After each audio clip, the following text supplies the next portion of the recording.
Paul on Psalms 97, verse 10. Praise the Lord. Ye that love the Lord hate evil. He preserveth the souls of his saints. He delivereth them out of the hand of the wicked. So ito yung proper and correct loving God. Kasi merong kasing wrong and improper loving God. But this is the proper way of loving God. How? Ye that love the Lord hate evil. Hindi pwede you love God and you don't hate evil. What do you mean of that? Hindi pwede you are joining these two at the same time within yourself. Hindi pwede yun. It cannot be. It cannot be. Parang sinabong mo, you are like provoking God to anger. Para bang pinag-aalit mo ang Diyos magalit. Para kang isang lalaki nagdala ng ibang babae sa iyong tahanan na ipinakita mo pa sa iyong sariling asawa ang iyong ibang babae. Ganon na ganon ang magiging senaryo. Kaya, we should not deceive ourselves because God cannot be deceived. Kaya sinabi dyan, be not deceived, God is not mocked. For what a man soweth, that shall he also reap. He that soweth to the flesh. Pag sinabing he that soweth to the flesh, this is disobedience to the proper word of God. But he that soweth to the Spirit, this is the obedience of the word of God. Kaya, never natin gawin ito. If you love the Lord, you should hate evil. How do you hate evil? You have to kick him out of yourself. Kailangan sipain mo, palabasin mo siya. Tingnan mo sa buhay ni Paul. Ano ang kanyang naging testimony in his actual experience? Di ba sabi ni Paul, ang mabuti na gusto kong gawin, siyang hindi ko nagagawa. Ang masama na ayaw kong gawin, yun ang nagagawa ko. Because it is no longer I or me that do it, but it is the sin that dwelleth in me. So, kung gusto mong umibig sa Diyos at gawin mo ang mabuti, palabasin mo muna yung masama, kasalanan, ang dyablo sa buhay mo.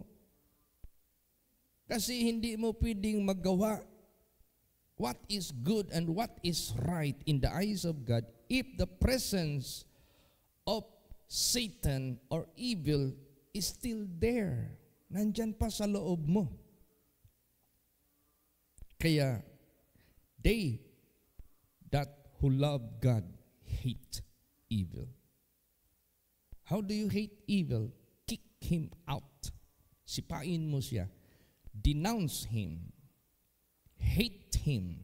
Pag napalabas na siya sa buhay mo, by forgiveness, by cleansing, by sanctification, by faith, by the word of God, pag napalabas na sa iyo ang kasamaan, ang dyablo, ang kasalanan, ang kalikuan, pag napalabas na yan, do not receive him anymore. Stay, hate him. Manatili kang kapuutan mo siya. Pag kinapuutan mo yung evil, dahil napaalis na siya sa buhay mo, then God will enter into your life. No? Papasok ang Diyos sa buhay mo. Then that is the time, love God. As you love God, you hate evil. As you love God, do not anymore receive Satan in your life. Do not anymore do what is sinful in the eyes of God. Pag ginawa ng bawat isa ang ganong klaseng pamamaraan, sinabi dito, He preserveth the souls of His saints. Ipipreserve ng Diyos ang mga kaluluwa ng kanyang mga banal. Meaning to say, you are waiting for eternal glory.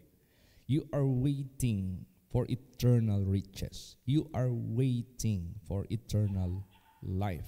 You are waiting for the so-called coming great reward.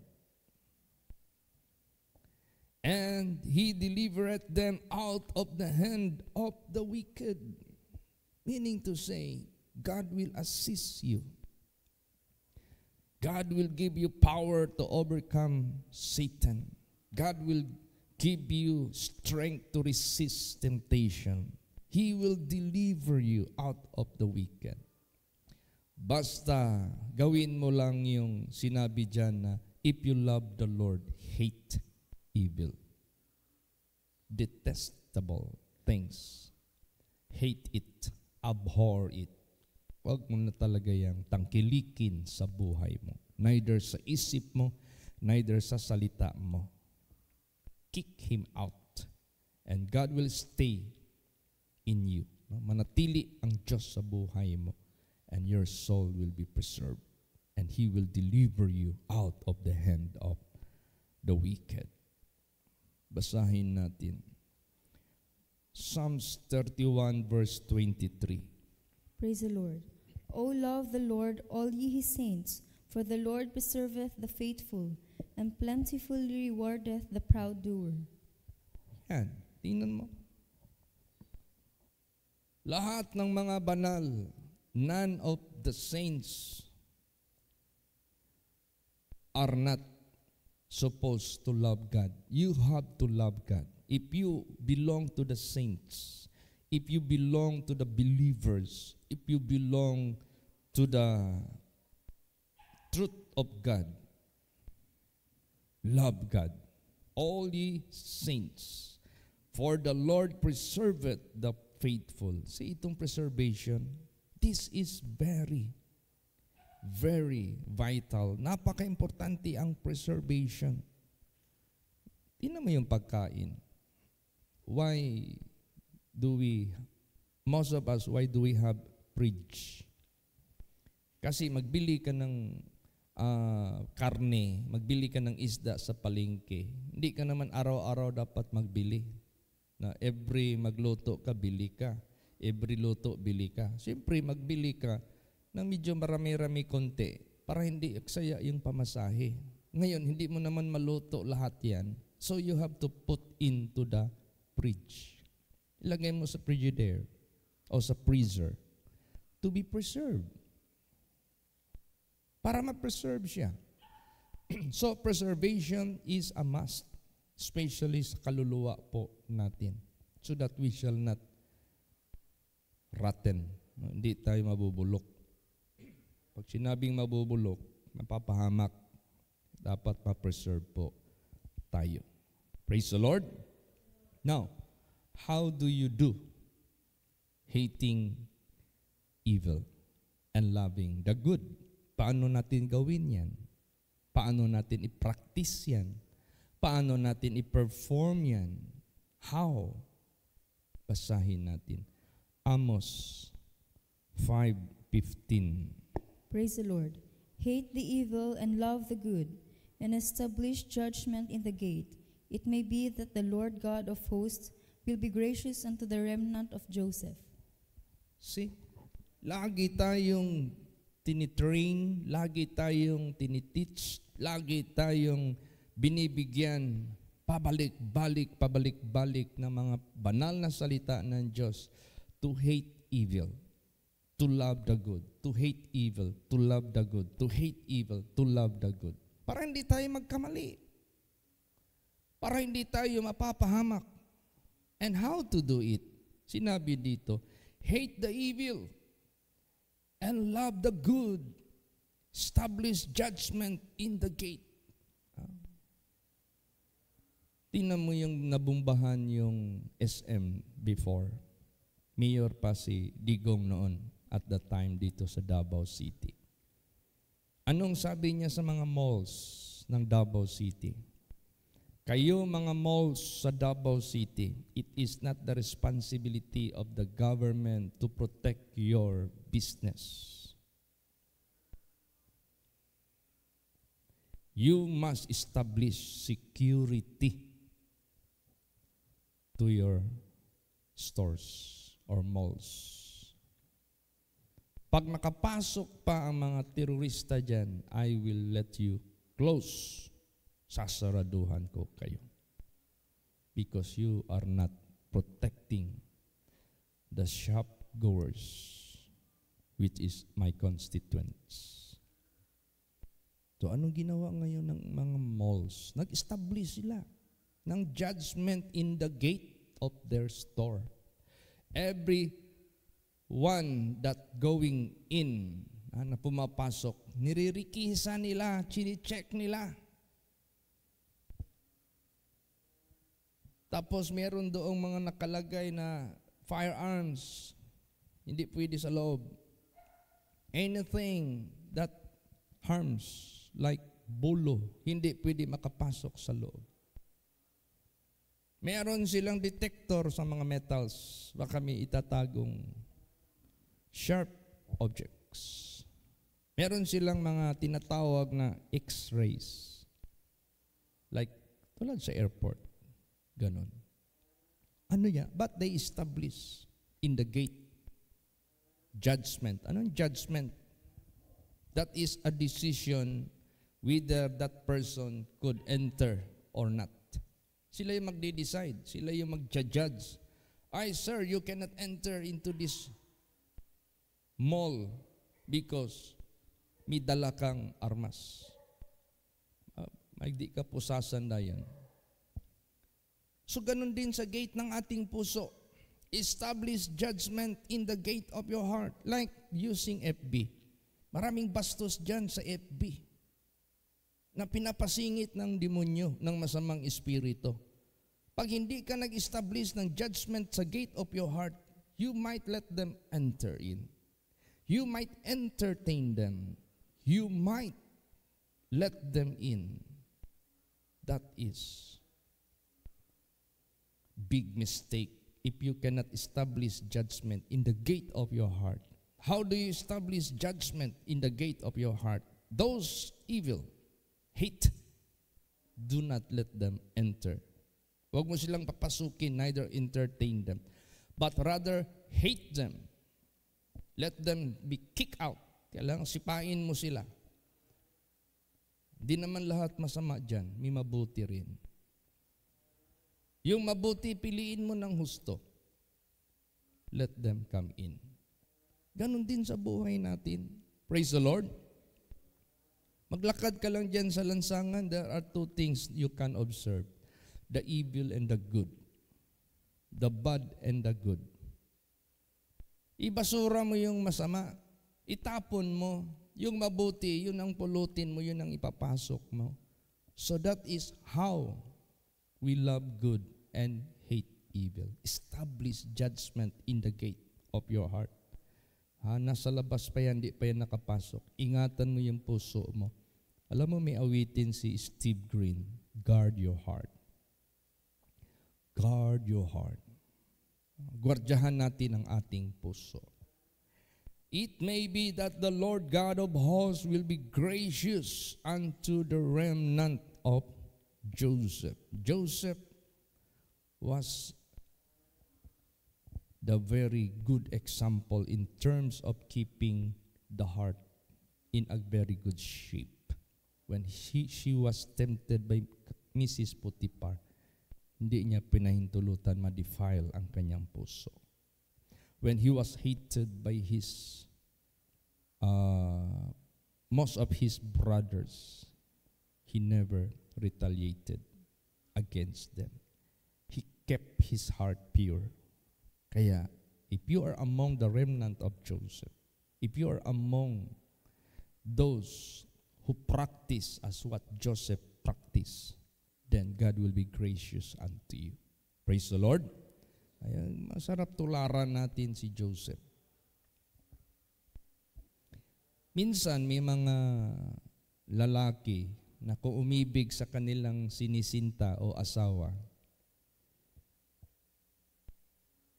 pakunwari. Yung pala pag wala yung asawa, malikot sa ibang babae. Ganon din ang mga boyfriend ng mga babae. Pagkasama yung girlfriend, akala mo anghel. Pag wala yung girlfriend, malikot ang kamay sa ibang babae. Ayaw ng Diyos yun sa buhay natin. Natularan natin yung ganong klaseng pag-uugali. Kailangan gawin natin ang ating pag-ibig sa Diyos pure. Praise the Lord. Pure. Basahin natin yan. Romans 12:9. Praise the Lord. Let love be without dissimulation. Abhor that which is evil. Cleave to that which is good. Yes. Let love be without dissimulation. Ano yung dissimulation? Pakunwari. In hypocrisy. Ano pa? Nagdi-disguise lagi. Kung sa Bisaya pa, why pag minaot? Let love be without dissimulation. Abhor that which is evil. Yan ang patunay that you love God.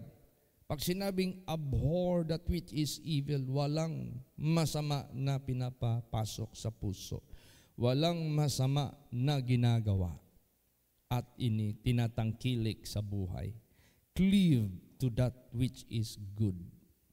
Parang lalaki, pag faithful ka sa girlfriend mo, nandyan man yung girlfriend mo o wala, wala ka nang tinitingnan na ibang babae na ninanasa mo. Wala ka nang kalikutan sa buhay mo sa ibang babae. Nakafocus ka lang doon sa commitment mo sa girlfriend mo. Ganon din sa ating Panginoong Diyos. Lalot na, we are waiting for the coming of God. We must be pure and virgin, spiritual virgin. Praise the Lord. So therefore, mag-ingat tayo kasi merong karibal ang Diyos. Merong sutor na iba na iibig kunwari sa atin. Yung pala, ipapahamak lang tayo. Yung pala, samantalahin lang tayo. Yung pala, magti-take advantage lang sa atin. His intention, akala mo mabuti, but it's not. Hindi.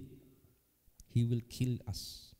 He will steal from us and He will destroy us without remedy. Yun ang matindi. Kaya, therefore, itong ating pag-ibig sa Diyos, make it good. Make it acceptable.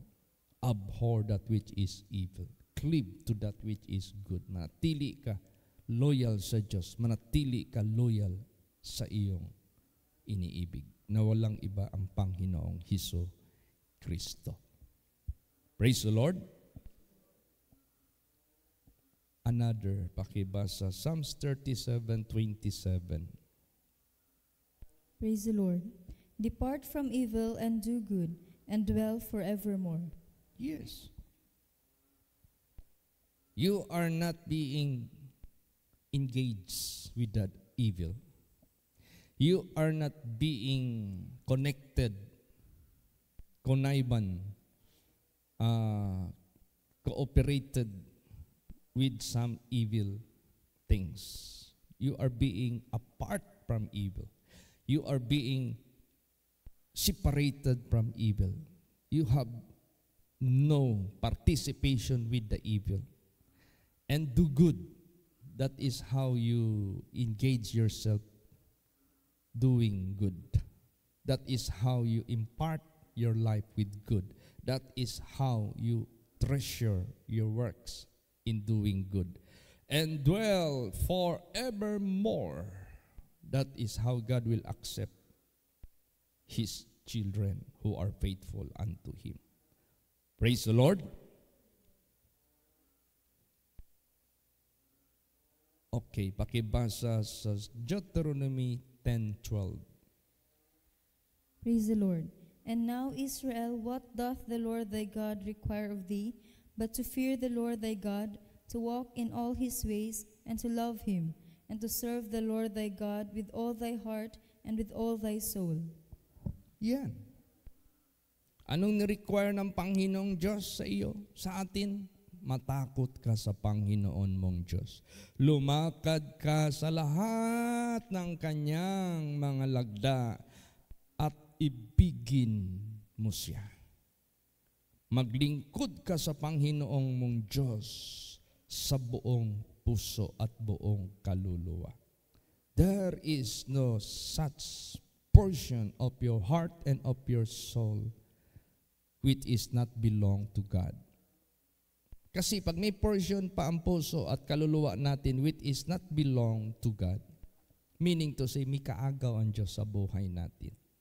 Meaning to say, there is something that is mixed sa buhay natin. You cannot do that with God.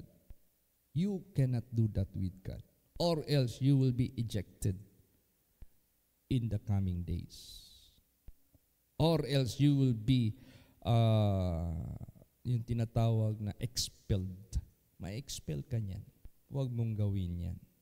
Kaya napaka buti ng Panginoong Diyos dahil lagi niya tayong binibigyan ng proper way of loving Him. Praise the Lord. Totoo talaga.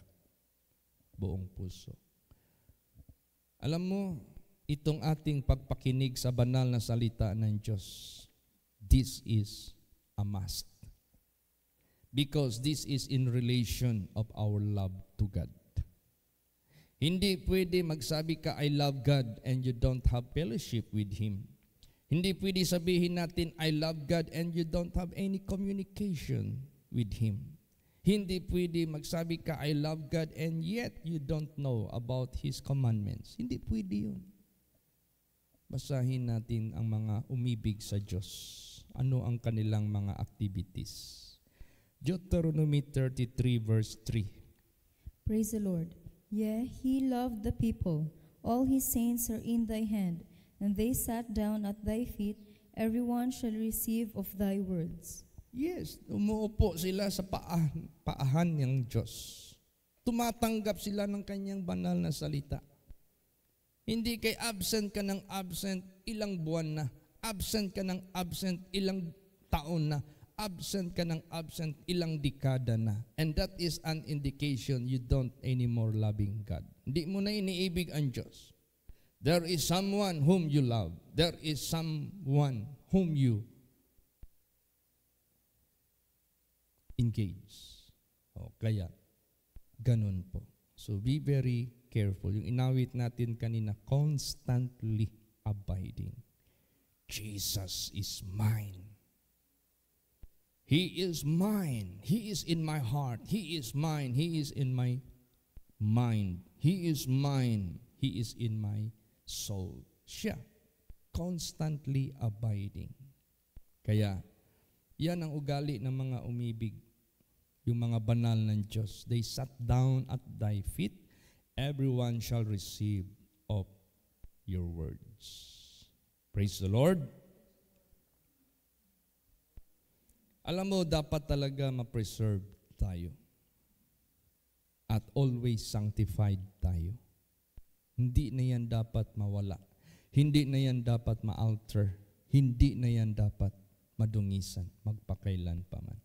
Being children of God, being servants of God, lahat tayo. Basahin natin yan. Jude 1 verse 1. Praise the Lord. Jude, the servant of Jesus Christ and brother of James, to them that are sanctified by God the Father and preserved in Jesus Christ and called. Yes, you are sanctified by God and preserved in Jesus Christ and called. Tingnan mo. tinawag ka ni Kristo, masasanctify ka lang in Christ Jesus. Wala nang iba, which is the Word of God. Kaya tayo na umiibig sa ating Panginoong Diyos, do what is the appropriate move. Paano natin maintindihan sa mga sinasabi ni Lord Jesus Christ kung sino talaga yung umiibig sa Kanya? How Jesus Christ described those who really love Him. Basahin natin. John 14:21. Praise the Lord. He that hath my commandments and keepeth them, he it is that loveth me. And he that loveth me shall be loved of my Father, and I will love him, and will manifest myself to him. Ayan. Yan ang dinescribe ni Lord Jesus Christ, those who really love Him. Unang-una sinabi dyan, He that hath my commandments. Do you have Bible? Do you read the Bible? Do you hear the Word of God to the servants of God? Do you have that in your life regularly? You should have that. Dapat meron ka niyan. You should have His commandments from time to time. Every moment of your life. Kaya nga sabi dyan, let not this book depart from you. Neither itong salita na ito, wag na ito mawala sa buhay ninyo. And do what are written therein. Observe those that are written therein, so that whatever you do, wherever you go, you will prosper. Praise the Lord. Ganun. Kaya, yan ang description ni Jesus Christ. He that hath my commandments and keepeth them. It is not just having a Bible. It is not just being present on Sundays. It is not just present on Wednesdays, Fridays, every morning. Hindi lang ganon sa devotional. And yet you do not keep His Word. Hindi lang ganon. Nandyan yung Word of God sa buhay mo, sa isip mo, sa puso mo, dahil you read it, you listen unto it, and you do. And you apply, and you keep. Yan ang ibig sabihin dyan. He that hath my commandments and keepeth them, he it is that loveth me. And he that loveth me shall be loved of my Father, and I will love him, and I will manifest myself to him. Hanggang ngayon, marami pang mga Christians hindi talaga nakakilala kay Jesus. Iba ang kanilang pagkakakilala ni Jesus kay Jesus Christ kaysa pagpapakilala ni Jesus sa mundong ito. Some say He is just a man and not God. Some say He is just a son of God. Some say He is just an ordinary prophet. Ganun. But ang pagpakilala ni Lord Jesus Christ, this is not just shallow. Hindi mababaw lang. Alam mo saan pinapakilala ni Jesus ang sarili niya? To those who have the commandments of God and keep it them. Praise the Lord. You have deep relationship with God by obedience. Not just pretentious. Not just in hypocrisy. You cannot find who really Jesus is. Kaya maganda, masarap. Paano naman dinescribe ni Lord Jesus Christ yung hindi umiibig sa Kanya? Basa. John 14:24, last verse. Praise the Lord. He that loveth me not keepeth not my sayings, and the word which ye hear is not mine, but the Father's which sent me. Yan. You cannot deny that. If you do not keep His commandments, therefore you do not love Him. Hindi mo pwedeng magawa in a pretentious way. Hindi mo pwedeng magawa in a witty way na pakitang tao ka lang, you are active, you are loving God in your mouth, in your giving or whatever. But in reality, hindi ka nagkikip ng kanyang commandments during wala nakakita sa iyo. During wala nakakilala sa iyo. When you are in the secret places, you are no longer the one whom you are showing to the public, to the pastor, to the members. Ikaw yan na hindi umiibig sa Diyos. Pag gagawin natin yan, tayo yan.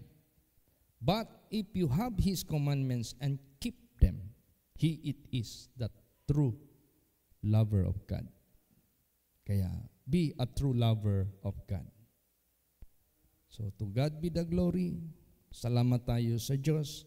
Lagi niyang kiniklear sa ating understanding how to love God and how to do it, how to perform it. Love the good and hate the evil. He that loved the Lord hate evil. He preserveth the souls of His saints until they die, until He will come. He delivereth them out of the hand of the wicked. There is no such temptation that you will be stumbled, but God will make a way how to escape out of it, because it is He will deliver us from the hand of the wicked. Kaya pasalamat tayo sa ating Panginoong Diyos. To God be the glory. Let's always be watchful and be prayerful, be sober, be vigilant, moment by moment. Praise the Lord. Magsitayo po ang lahat.